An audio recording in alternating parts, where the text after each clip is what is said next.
It can't be only me here, I thought, but it was. It could have been 6 seconds, or 6 minutes, or 6 hours, or 6 days, or 6 weeks, or 6 months, or 6 years after my death. I could not tell how much time had passed. All I know is what's happening to me at the moment. I'm no longer laying flat in my casket. I'm sitting, same as I would be sitting back on my Brooklyn block on a bench or stoop. Really though, it feels like I'm sitting on a curb close to the open sewer. The stench is like a beating, a continuous foul smell that only changes from stinky to the stinkiest. The odor is so foul that even after I suspected that the smell might be coming from my unwashed, rotting body, I could not confirm it. Must be the stenches traveling in waves of steam coming up from the sewer. I want to get up and walk from the smell like any sensible bitch would, but my legs cannot move. It's dark, completely black. There has been no sunshine here or even one speck of light. Not even artificial light, like from a light bulb. That meant there are no days and no seasons. There is no sunrise and no sunset.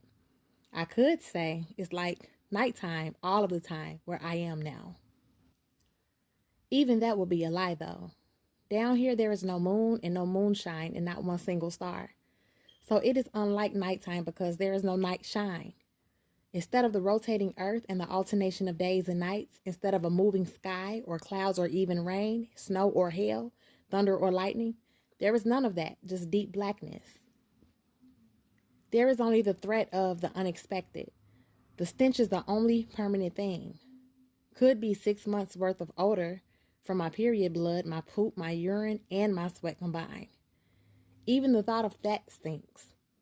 The odor randomly intensifies, ranging from high to higher to the highest foulness, as though it is being controlled, like how the knob on the stovetop can lessen or increase the degree of a flame. There is no flame to be seen, though, because that would be a form of light and would upset the theme here. But at certain intervals, a heat rushes beneath me that causes me to want to leap up, yet I cannot. It's like here where I am, it will be cold as a freezer, then suddenly it will feel like someone was frying my ass as it sat on the curb and the soles of my feet as they rested on the street. I'd rather whoever runs this place to decide on one temperature and stick to it. There's no music here. I ain't heard a jam or joint in I don't know how long. But there are plenty of strange sounds at varying volumes, some soft, like the hissing that comes and stays for what seems like a long while. It is a hissing that makes my skin crawl. Then suddenly it disappears, only to be replaced by the sound of cracking, like 99 niggers cracking their knuckles at the same time. If that ain't enough, next is the high volume sound of bones breaking and the screaming that follows the breaking. Sounds like a whole city of screamers, as though all of the boroughs of New York, including Brooklyn, the Bronx, Manhattan, Queens, and Staten Island, more than 8 million people, are screaming at one time. The screaming sound is the weirdest to me because I am the only one here. When it comes around, I try to ignore it even though it is too loud and impossible to ignore. I just use my determination, go inside of my own thoughts, and think about some other shit that I prefer.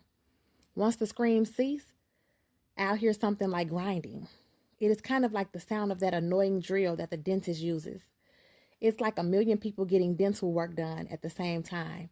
That shit is annoying and even harder to ignore. Someone was trying to break me, I know. But Winter Santiago is not easily broken. Number 1, I'm not afraid of the dark. Number 2, I don't like the noise, but I've heard the sound of 100 bitches banging on their cell doors at the same time. Number 3, I've heard screaming when the task force forces their way down the tiers and into each prison cell and starts attacking chicks for some trumped up bullshit reason. Number 4, I remember when the prison toilet system failed and instead of all of our shit getting flushed down, it squirted up and into our faces, then flooded our cells. So I'm well familiar with overwhelming stench. Number 5, I've heard Simone sharpening chicken bones by dragging each bone back and forth on the cement wall till they were each good enough to stab or puncture somebody who wouldn't bow down to our crew. When it wasn't bones she was sharpening, it would be anything that could be continuously scraped and grinded until it was razor sharp so that she could sell it to some other bitch who wasn't one of our enemies. Wasn't one of our crew either, but was simply a customer who needed to defend herself, which was an everyday thing. As for number 6, the hissing, I'm not accustomed to the hissing. If I could choose to dead one sound, that would be it. Sounded like 600 jealous bitches whispering at the same time about someone whose look or style they simply couldn't match or touch or tolerate. Come to think of it, I have heard that envy-inspired whispering hissing sound before plenty of times. How long you just gonna sit there? I heard a sexy-sounding male voice say. It had the rhythm and the accent and cockiness of a New York dweller. It was the next unexpected thing happening in this unknown place at this very moment. Mind your fucking business, I replied, all matter of fact. Hide your fangs, honey. Nobody down here shows all of the cards they are holding when the game is just getting started. Whatever. I rejected his talk with that one word. What's your name? He asked me. Don't ask me shit, I told him. Find out if I got what you need before you dismiss me, he said calmly. I know you don't, I said dryly. Nigga, you got a palace, a glass shower, water that actually makes me wet, a king-size bed, silk sheets, and a whip with navigation to drive me out of this disgusting dark place? Which I knew he didn't, otherwise he wouldn't be here. He laughed. You're real pretty, he said, dragging out the word real like it wasn't a short one-syllable word. But I see you're the tenacious, tough type, like to play hard to get, make a nigga prove himself to you about 66 times, and that still ain't enough. Can you see me? I asked. I was excited. Him saying and knowing how pretty I am piqued my interest. Pretty eyes and pretty dark eyelashes, pretty skin and beautiful hair, sexy lips, and sexy body curves. I see you clearly, he said calmly. I especially love the scar. Makes you stand out. I never trust a bitch who doesn't have a few cuts and scrapes. It means she never lived, never did nothing real. I felt myself opening, but immediately closed down on him. He's suspicious. I thought he was trying to gas me. Don't go for it, Winter, I told myself. What am I wearing then? I asked him in a tone that was all doubt. Easy question, he said calmly. You're the only one down here wearing white, he said strangely. I didn't see nobody down here at all before he showed up, so what the fuck was he talking about? Mink and the python, he said. I was caught off guard. I couldn't feel or see my mink or my red boots. I couldn't see myself. I couldn't even see him, but I was starting to like that he could see me and that he acknowledged my look and style and perfection. On top of that, his presence confirmed that it was not me stinking.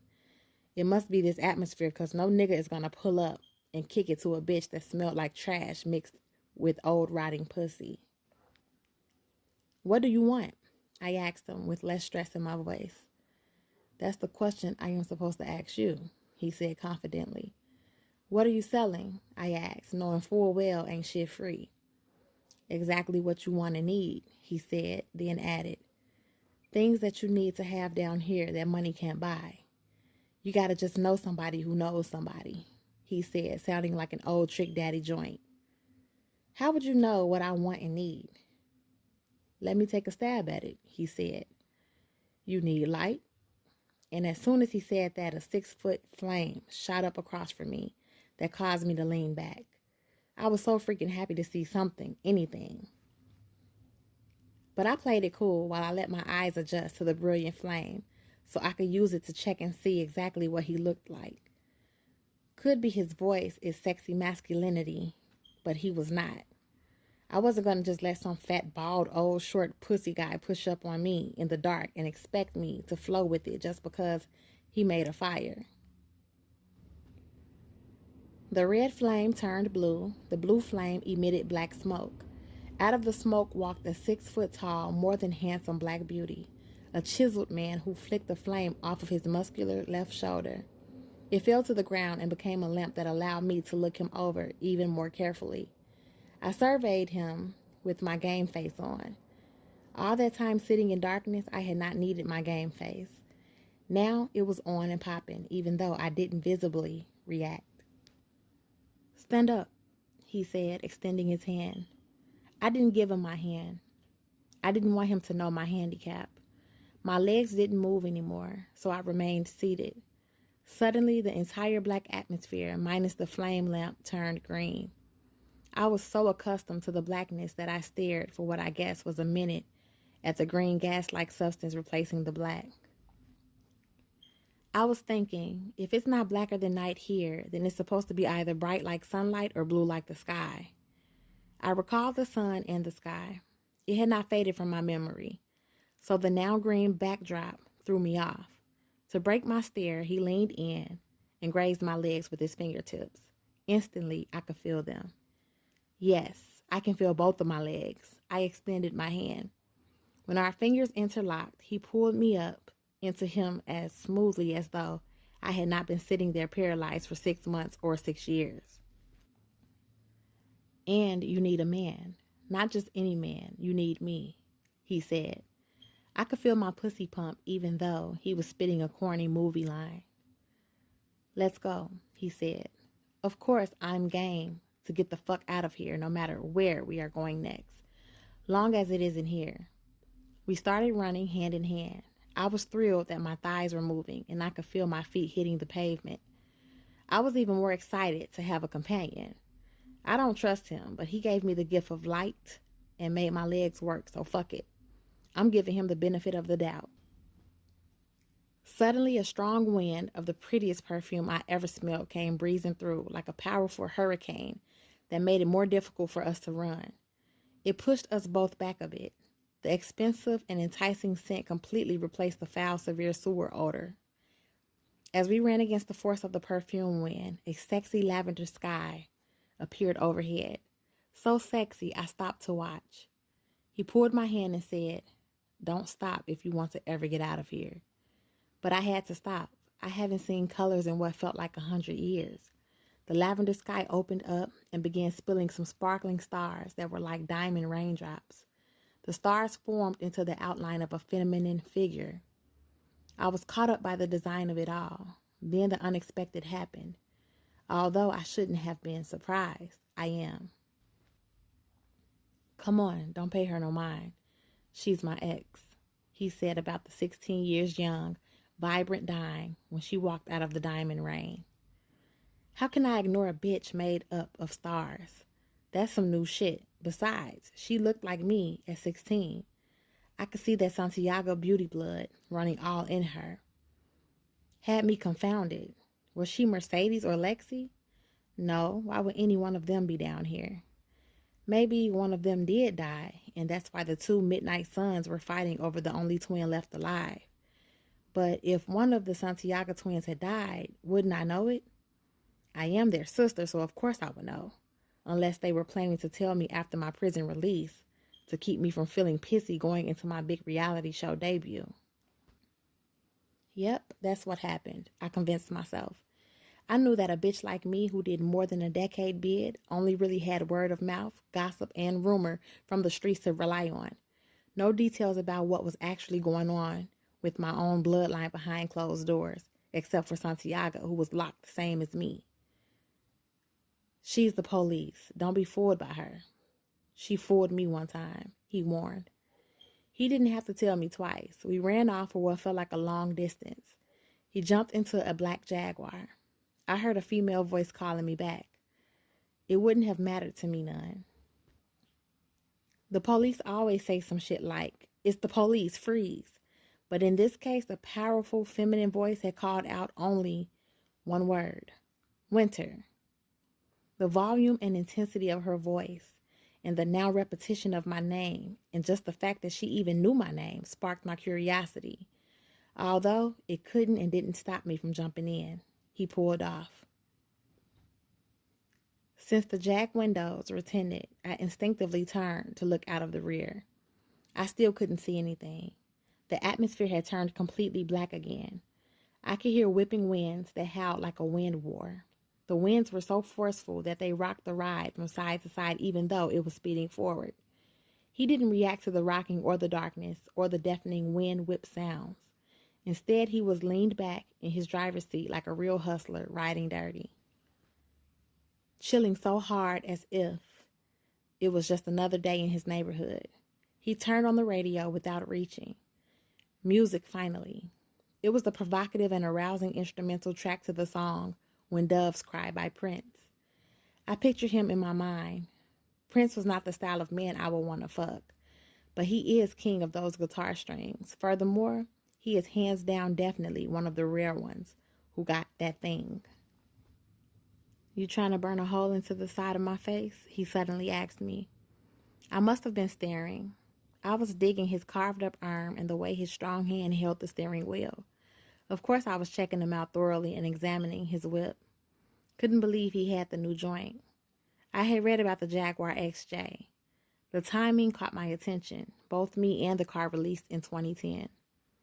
The dash was mean and the controls were embedded in his steering. He's shifting gears smoothly while enjoying the sounds. As Prince's music was ending, he lowered the volume with the press of his thumb while reclining. The high speed of the ride decreased and soon we came to a smooth stop. We were sitting there in the blackness. I heard the radio jock say, "And this cut is by the Scissor Sisters. It's titled, I Can't Decide." I never heard of them. How could the DJ try and follow up Prince with some unknown performer singing an unknown song? My place is down this hill. Before I downshift, I want to make sure you want to be with me. If not, you can get out, he said calmly. But I thought it was strange. It was total blackness outside. Why would I get out? Where would I go? And without him, would my legs go back to being paralyzed after his touch had caused them to feel alive and move properly? Nigga, what? I said, instead of telling him the thoughts in my mind. When I ride with a nigga, I ride with a nigga, I confirmed. He leaned my way, reached up, and pulled down my seatbelt, then locked it into place. His gesture got me feeling even more open. That's what I thought, he said, smiling some. But it's good to double check when the action starts. I don't want you pretending that I forced you, he said. I don't let nobody force me, I said. That's not the type of bitch I am. So you ready to handle me? He said, smiling again. He knew his teeth were perfect and his smile convincing. I don't really know you like that, but I handle whatever comes to me, I said in my first sexy tone. All you need to know about me, he said, is my stroke is strong and my dick is longer than my tail. The Jaguar dropped, angled, and then sped downhill like a rocket instead of a car. My heart was racing. It felt good. Reminded me of the drop on the King the Ka roller coaster at Great Adventure. When I was teen young, I'd choose the fastest, steepest, wildest drop roller coaster and ride it repeatedly the whole day. My cousins and them would be like, "Come on, let's try something different." I'd be like, "Nope, I already know how this ride makes me feel." They'd leave. I'd stay. I was straight riding alone. Told them I'd meet them at 6 at the haunted house. In his Jaguar speeding down, I was thrilled. Most drivers would be cautiously riding the brake downhill. He was all gas pedal. I was curious and turned on. I couldn't wait. My dick is longer than my tail, kept repeating in my mind. I could feel my pussy pumping. You were probably hungry, he said as he carried me over the threshold of his front door. It was not a palace or a mansion. It had more of a weird warehouse feeling, or maybe more like an old fire station that he bought and redecorated. That was genius to me. Inside it was as dark as outside of his building. Maybe that's why he held me in his arms. He didn't want me to trip or bump into walls in an unfamiliar location. I dig that. He put me down on my feet.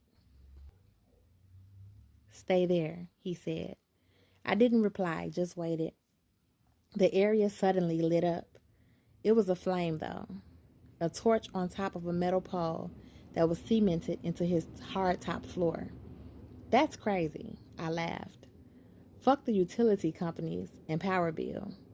And since this was an old fire station with high ceilings, no worries about an uncontrollable fire burning down the entire spot.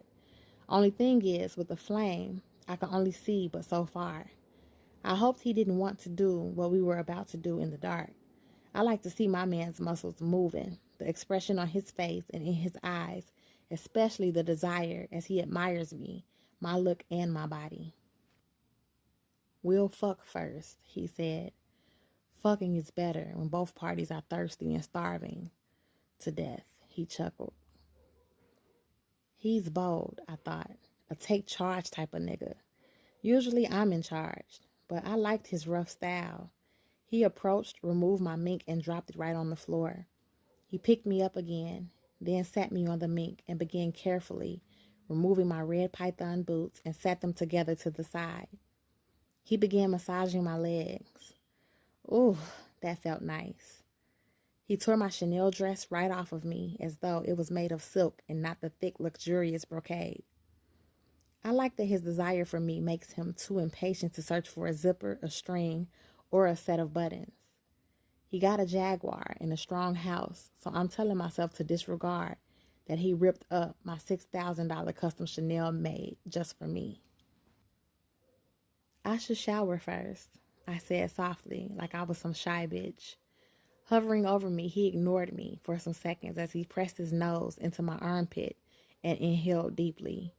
He moved to the next pit and inhaled deeply. He moved to my bare pussy and inhaled deeply, his nose creating an extra sensation when it grazed against my clitoris. Shower, but don't get too clean. I get high off of the funk, he said, exhaling. Oh yeah, I said sultry-like. The reality was, though, I had never heard no line like that. Well, you got some real get high? I asked him. He smiled and said, why, of course. I'm the master of smoke. He stood and went into a clothing closet and pulled out a bag from a coat pocket. He lit the blunt so swiftly I never saw him strike the match or click the lighter. I didn't give a fuck. He got high off the funk. I get high off the blunt. He passed it to me. I'm puffing la, finally. The shower is down that hall to the left, he said, pointing. But don't wash too long. Leave your pussy as is. I'll clean it with my tongue, he said. I leaped up, the ripped meanie offering him more than a glimpse of my juicy. But it was a glimpse that he would have had to catch through only the flicker of the flame. I ran straight, knew he was watching. Let him see my booty bounce. Then I turned to the left, turned on like a motherfucker.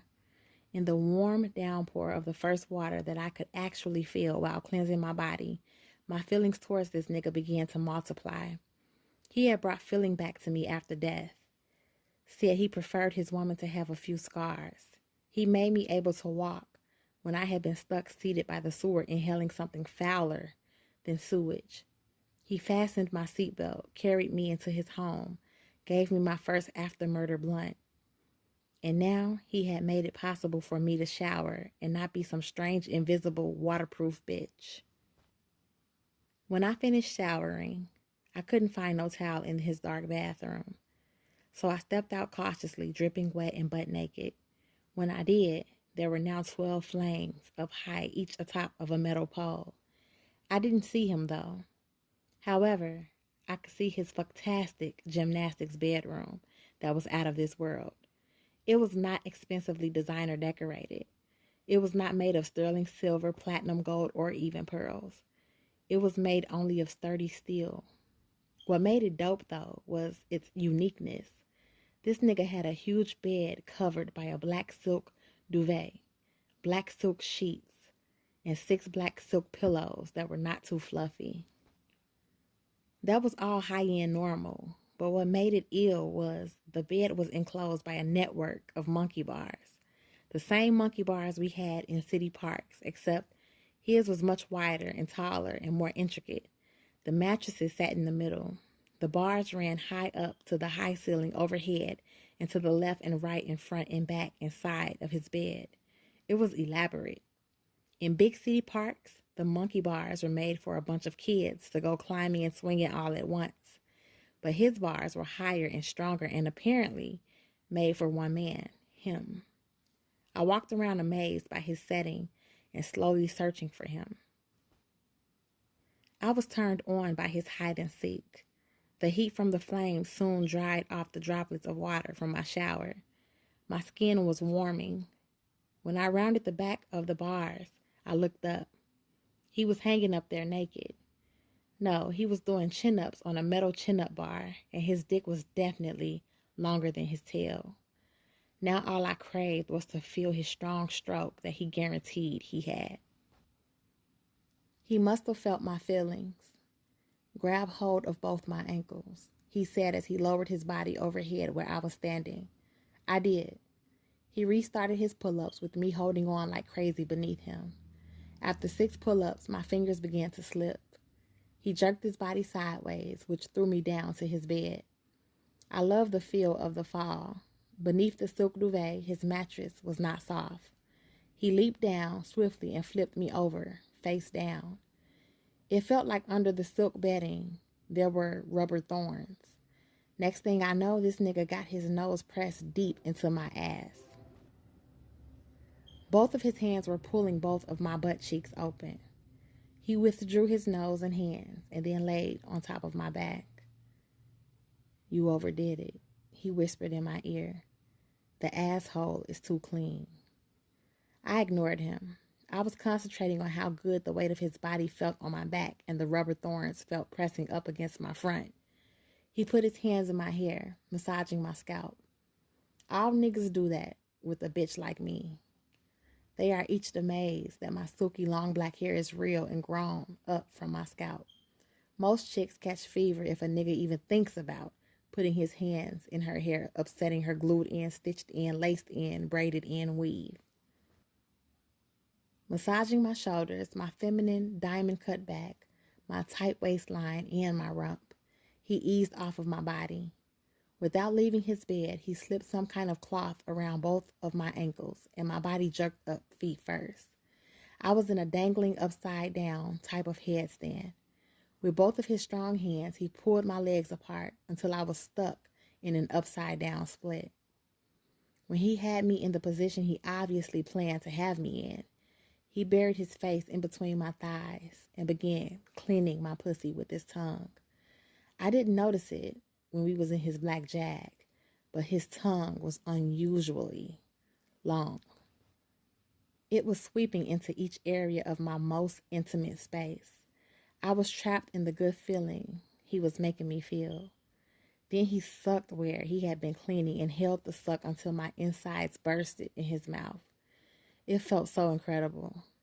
He knew he was good at it. He pulled his face back and said, I promise to clean it. He reached up, released my ankles, and I fell to the mattress again in the midst of multiple orgasms. It created such a thrill in me. I was out of control of my impulses. He leaped down beside me on the mattress and looked into my eyes. I wanted him to tongue kiss me. He didn't. He plunged into me with that hard, strong, and thick, long flesh pipe. It was the strongest stroke. He was right. It was the best feeling. Each pump created such an intense pleasure, it felt like even my eyes would pop out of their sockets. Coming continuously. I ran out of breath and energy even though he was doing all of the work. He flipped me around. Next thing I know, he pushed into my asshole before I could say no. I don't get down like that. It was either before I could say no or was I really with it? Was I so overstimulated that I just let it happen? Wanted it to continue? Several strokes later, the 12 flames went out all at once. I couldn't feel him pumping anymore or the weight of his body pressing down against my back. I was in complete blackness once again. Shocked, I couldn't feel my arms, my legs, or my own pussy anymore.